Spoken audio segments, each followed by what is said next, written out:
with history. Took Ah, up my MA here. Kami oh, nila Lian magkakasama. oh, okay. Actually, my base is really in history. I'm just Yeah, borrowed I by, know that. yeah, yeah. But you're the Japanese expert though.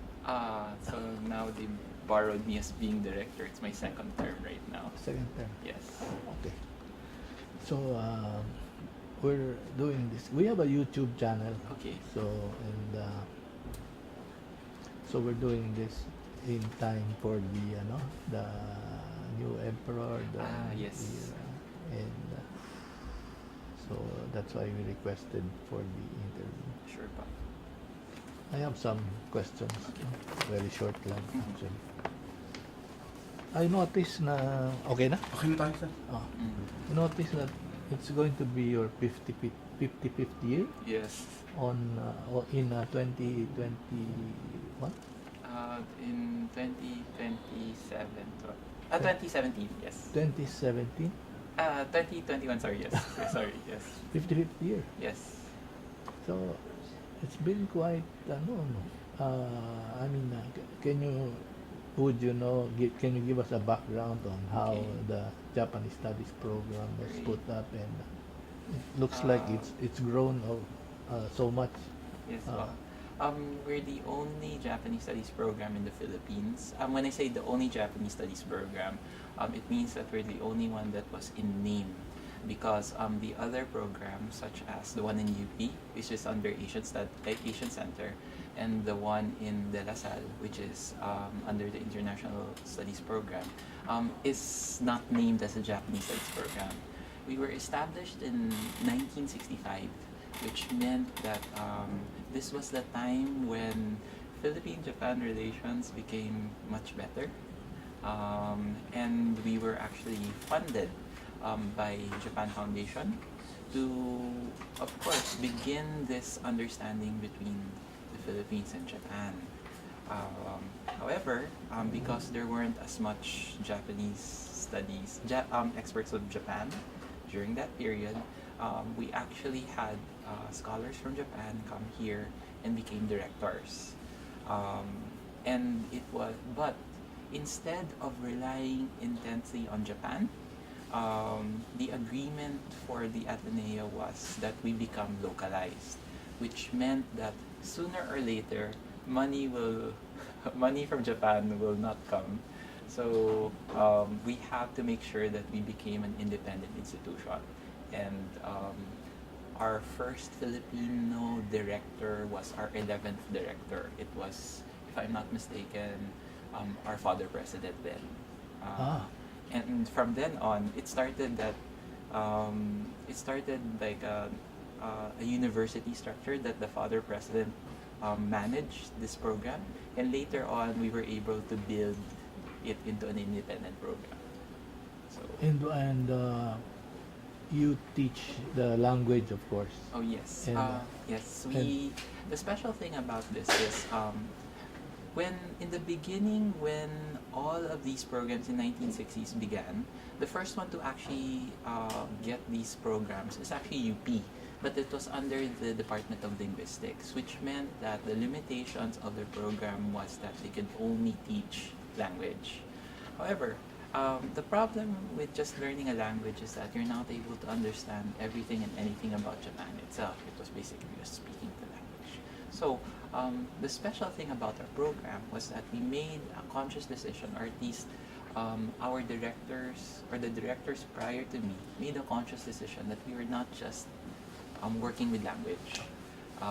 So we did language, and we built a master's program where we have 4 tracks. But this is a track that was built in the 1970s, 1980s, which meant that the interests of the Filipinos were still limited to history, economics, political science, and sociology. And syempre, during that time, people were interested why Japan was rich. People were interested how Japan became what it became. And we still maintain that program up to now. But to be able to do this, study the other Yes. disciplines, you need to know Japanese. Yes. It's a requirement. It's a requirement for us, but of course, there is a limitation, given that our CHED curriculum doesn't actually put too much emphasis in foreign languages. We also have our own problems with our national language policies, right? So it's a combat. Even right now, for us speaking in English, that's also part of the issues that are encountered there. So, how how is the interest now in the program? Okay. Um, so what we did was, instead of creating an undergraduate program similar to what the Chinese studies program has done, we maintained our decision that we will only have a graduate program, which means that the only way for our students, for our undergraduate students to come to us is through our minor. And every year we graduate around 40 to 60 students. And the courses that they take, aside from their discipline, is languages, and of course some of the courses that we have, like Japanese history, Japanese society, Japanese food, and culture. To which the importance here is that instead of just these students studying about Japan in their undergraduate year, we would prefer that they actually study their discipline. So if you're a psychologist, you do psychology. If you're a business student, you do business. And it is only in your graduate year, when you become an MA student, that's when you then say that, oh, I want to study Japan. And that's why, with my discipline, I then try to look at what I can study about business with Japan, education with Japan, society with Japan, history with Japan. So there is a lot of interest in Japanese studies now compared to, Yes. of course, no. Um, Before, probably there was more interest because of the employability, and now there is still some interest, but the interest slightly changes, because our culture now is immersed with a lot of not only popular culture, manga, anime, but it also includes games. We also have a lot of products right now, and a lot of food industries that deal with Japan. A lot of students are actually interested in knowing more about Japan. However, it's never going to be removed from our system that a lot of people are actually interested in being employed in Japan, and that's part of the reason why they actually study language with us. Employed as what? Employed as employees. There the problem that we have here is that domestically, and I've talked to the Japan Chamber of Commerce about this, domestically, while Japanese companies exist in the Philippines, we tend to not feel their presence. We know that we drive all of these Toyotas, we know we drive all of these Hyundais, Hondas, and so on. But unfortunately, we tend to not be conscious of the fact that there are also Japanese companies here. However, in the recent times, because Japan now is an aging population, we had projects such as bring my trying to bring caregivers and also construction workers to Japan. And right now, I think there's now this new project to bring in domestic helpers, housekeepers into Japan. So there's that interest. On the other hand, the technology industry has always been interested in employing Filipinos. So that's where some interest lies. Okay. The next question is, there was a recent survey by SWS Yes. regarding trust. Yes. I suppose you read it, no? Yeah. And unlike the Chinese, Yeah. the trust rating is moderately high. Yes. But of course, the US is higher than Yes. than Japan. Yes. And but on the other hand, there's this issue about later na lang yan. Yeah. No? Do you think that the reason why there is such this moderately high trust rating is, what do you think are the reasons for this? Okay. I've actually talked to this with my colleague, Dr. San Jose, and the first thing that we have to understand about these surveys is that they are not zero-sum games, which means that if China is losing, it doesn't mean that all of the votes that are lost to China are going to Japan, or all of the votes that go to the U.S. have come from Japan itself, but rather it's really impressions by Filipinos. And what happens here is that part of the reason why Filipinos are actually still trusting Japan is because of a lot of projects that Japan has. A lot of development projects can be seen. We see a lot of JICA projects and their plaques around. We also, and to a degree, those who are conscious of the fact of the products that Japan has. A lot of Filipinos like to purchase Uniqlo. We actually have a lot of household appliances that are actually Japanese. So it's that form of trust. The other thing is, of course, in tourism as well. Uh, there is this impression. It may not necessarily be true, but there is an impression, especially in the service industry, that Japanese tend to be better clients, and hence that builds up, right? If you compare it, let's say, to the others, their impressions, whether it's true or not, is quite different, and it's that overall image that is happening. So it's not necessarily just the Japanese government's doing. It's several structures and several points where we tend to see that Japan seems to be okay. So you think there was this perception before that unlike China and South Korea, Yeah. where memories of the war are Yeah. very high, Yeah. and the Philippines, on the other hand, Yeah. seems to have adopted a different perspective. Yes, yes, yes. Although Manila was one of the worst, Yes. worst, or one of the cities that was mostly destroyed during the end of the war. Yes. So all of this seems to have been Um, forgotten. Yeah. What I tend to usually talk about in terms of this history is it's actually not a problem. Well, in one aspect, it can be a problem with Japan, but it can also be a problem with their own national history. Our national history has not been updated since the 1980s, which means that our key issues, are issues of Philippine history and nationalism, which means that you're either anti-colonial, you've read the history that is anti-Spanish, or pro-American, or what we're currently dealing with right now, which is the martial law period. And the unfortunate thing about Japan is that the Japanese occupation period in the Philippines only happened for about 3 years, which means that most history textbooks would actually just gloss over this. And hence, we have this concept of forgetting that actually exists.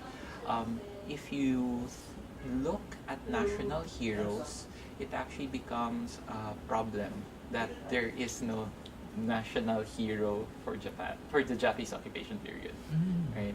We have Rizal, we have all of these people for the revolution, and then for martial law we also have Sinakori, but within the occupation period there are significant people that exist. Unfortunately, they have not yet been elevated into a conversation amongst Filipinos themselves. But it doesn't mean that we've actively forgotten. One of the best movements that has been able to do this is the Memorare Manila, if you're familiar with them. And you've referred to how Metro Manila was one of the most terribly affected during the Battle for Manila. But the nice thing about what they're doing is that they're not insisting that we should remember the entire battle. They're just collecting all of these memories in the hope that people in the future, when this narrative, when this story becomes attractive to them, will just pick it up. And every year, there will always be this multi-sectoral event that occurs in Intramuros between Filipinos, Americans who are here, Japanese, who then try to remember the war, especially the World War II. So to me, that's still a push forward, instead of just insisting that this is important, especially since, at least for Filipino historians, at national historians, we tend to not yet value um, the Japanese occupation period as much. And it's not saying that there's something wrong with that. It depends now on how we view Philippine history.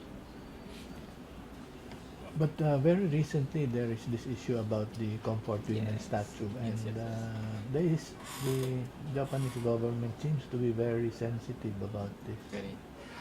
Okay.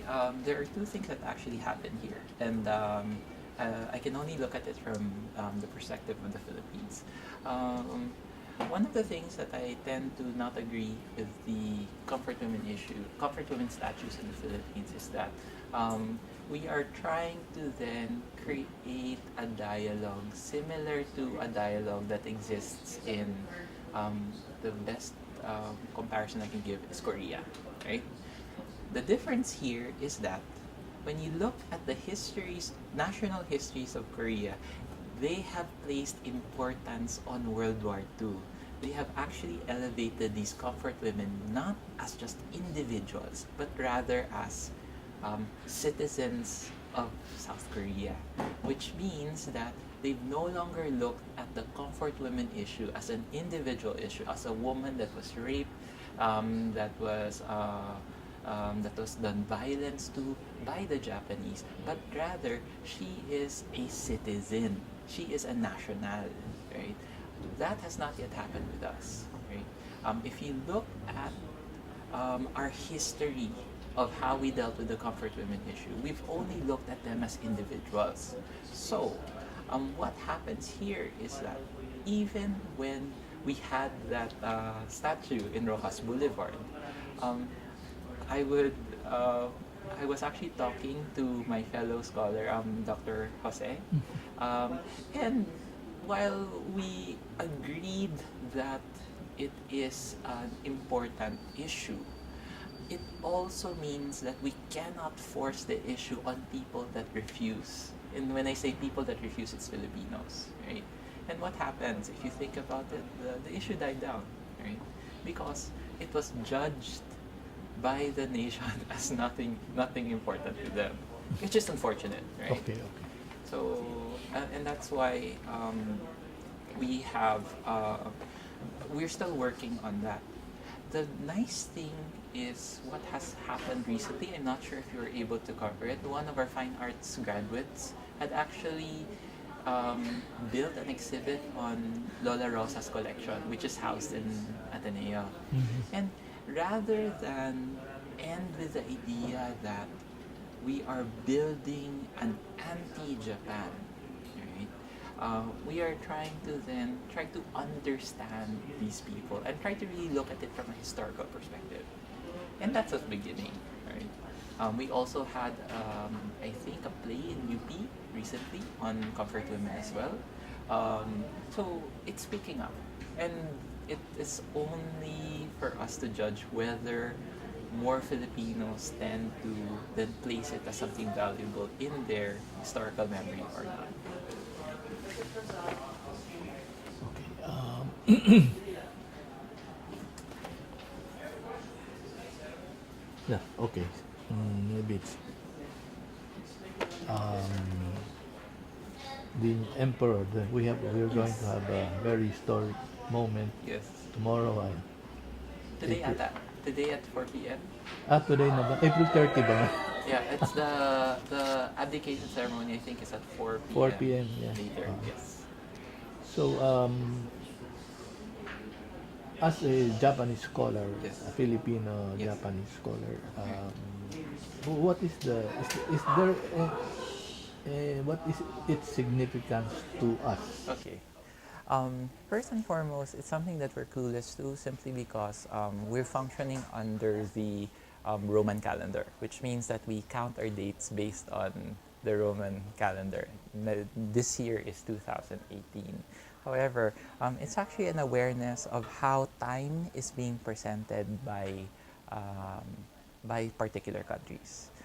In the case of Japan, they actually not only function under the Roman calendar, they also function under the era of their emperor. I'm also going to have a article with your newspaper. I'm just finishing it later on. In my article, I actually wrote that I'm actually born in the Showa period. Showa period is World War II, right? And there are meanings involved in it. In the same way that I actually went into Japan and studied in Japan in the Heisei period, the current one, right? Um, and there were meanings that were included in it. So much so that when the new era name Reiwa came out, a lot of people, a lot of scholars were actually afraid because the character for Rei meant an ordered peace. The character for Rei could mean also a controlled peace.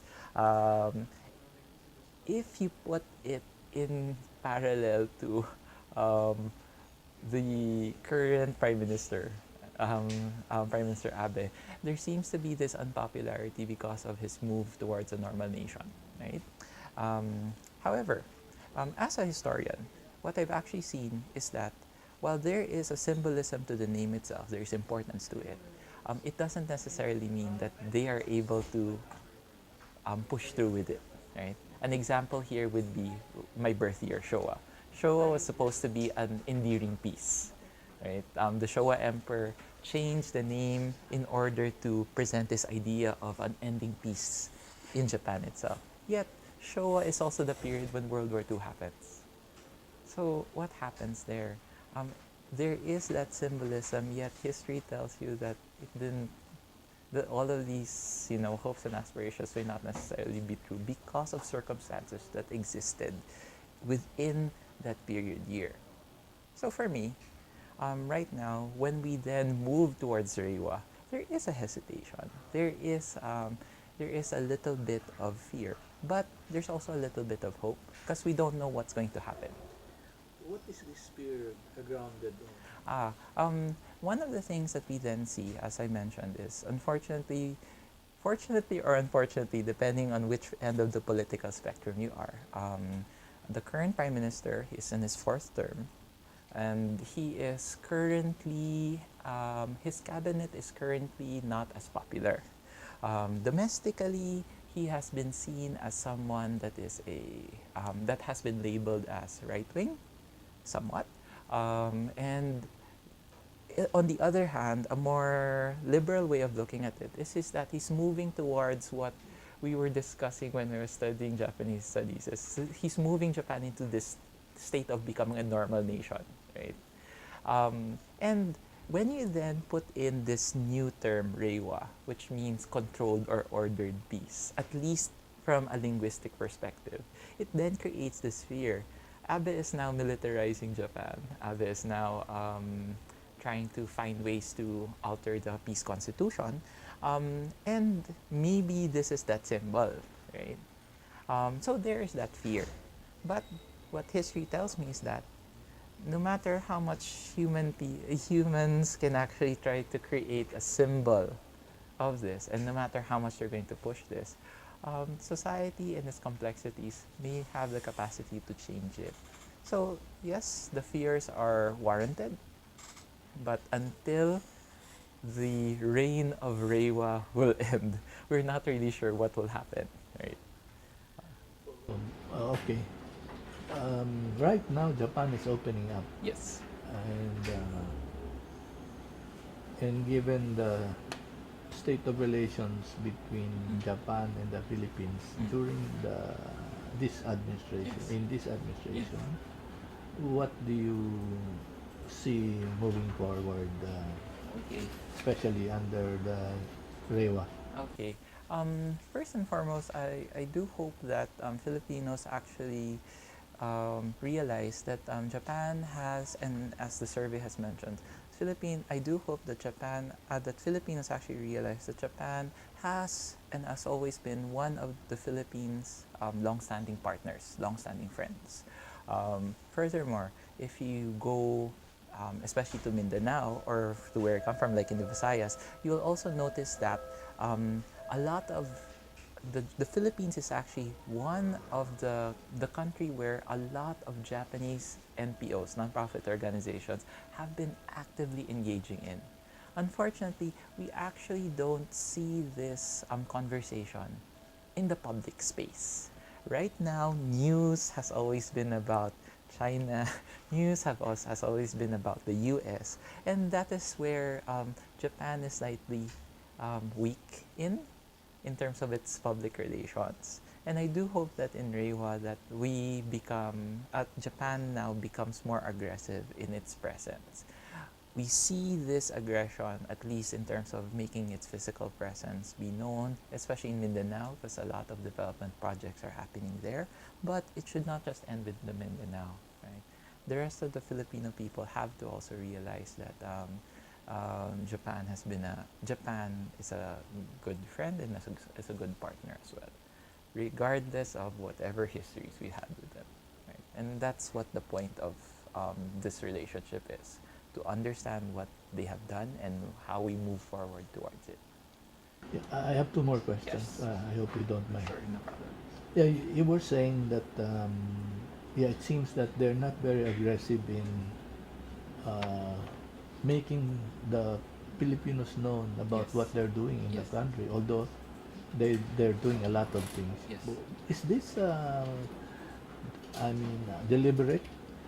It can be, in one aspect, you can look at it from a very cultural concept. Japan doesn't really like to harp on its accomplishments. It's really, and that is where the challenge of that is where my challenge to Filipinos will be. On the one hand, my challenge to the Japanese is to make make your presence be known, but at the same time, for Filipinos to also express their appreciation, right? Um, we see a lot of these JICA projects in the news. We see a lot of these development projects by the Japanese government as well. But we tend to not actually engage in conversations in them, especially to those who are not involved with them. So it's also a challenge to us, right? That we become aware not only of those that have been here, but also what they've been doing here as well. So it's not just necessary with Japan. If China gives us stuff, then we appreciate it. If America does that, we do that as well. Korea as well, right?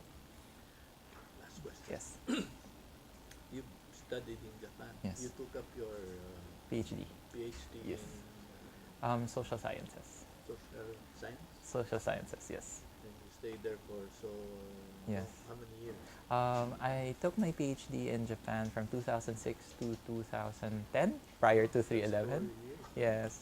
And then since being director, I've been frequently in Japan. And Yeah. you're very fluent, I suppose, in the language. Not that much, but yeah. Now, knowing Japan, Yes. as you know Japan, Yes. how important are we to Japan? as a Okay. country? Um, it's not just the Philippines itself, but the importance of the Philippines is that we actually challenge Japan to actually open. The nice thing about the migrants that are in Japan right now is that they are part of this multicultural space that is now trying to change Japan from the inside. Which means that instead of Japan just being what it is from time immemorial, um, the loud, the active, the involved, the communal Filipino, and not just the Filipino, Southeast Asians are challenging this space. So we are one of the people that actually engage in changing Japan. In the same way, Japan is also trying to change us. Um, we've had all of these projects that are here. So the importance is this relationship that we've had. And it's a relationship that existed not only during the war and during the post-war. We also had a very long history even before the war, which we have yet to see. We have yet to study, right? And it's something that we have to engage in, so that we can then assess how we are able to move forward together, right? We're not just going to isolate Japan simply as that country that occupied us, but we also have to then look at what, what Japan has done for us, right? From the post-war, pre-war, and even up to now.